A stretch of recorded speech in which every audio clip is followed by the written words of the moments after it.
A novela Once portas de Héctor Cajaraville narra a aventura dun rapaz que na Compostela de 1929 descobre un gran segredo que lugares ocultos da cidade do Apóstolo agochan. Ao inicio da narración, atopamos unha chamativa referencia ao invento que a finais do século XIX,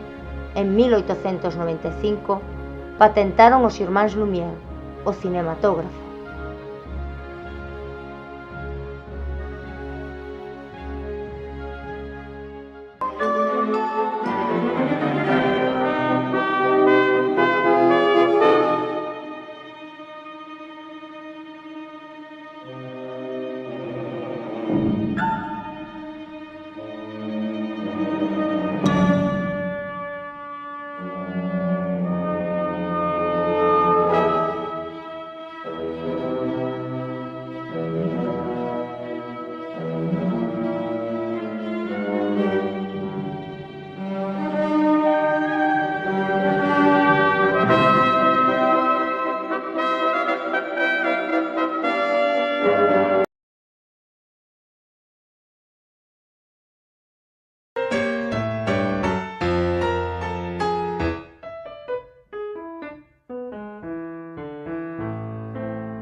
Filmes e actores salientables da sétima arte, cando esta non tiña son,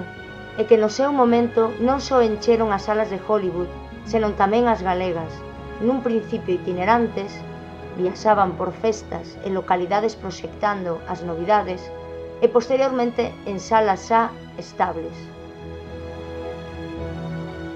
Destacan sobremaneira aquelas creadas e xestionadas pola empresa Fraga do carballiñés Isaac Fraga Penedo, o Teatro Principal en Compostela, o Deón e Tamberlín en Vigo,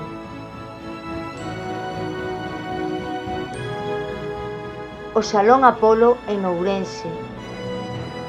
o Teatro Rosalía de Castro na Coruña,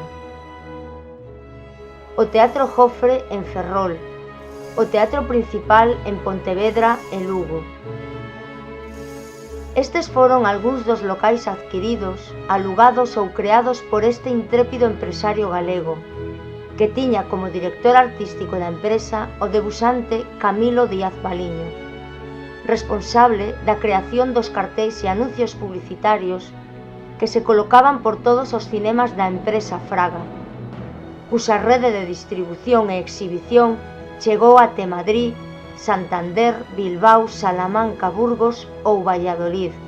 convertendo a Isaac Fraga nun dos empresarios máis relevantes do sector con só 35 anos.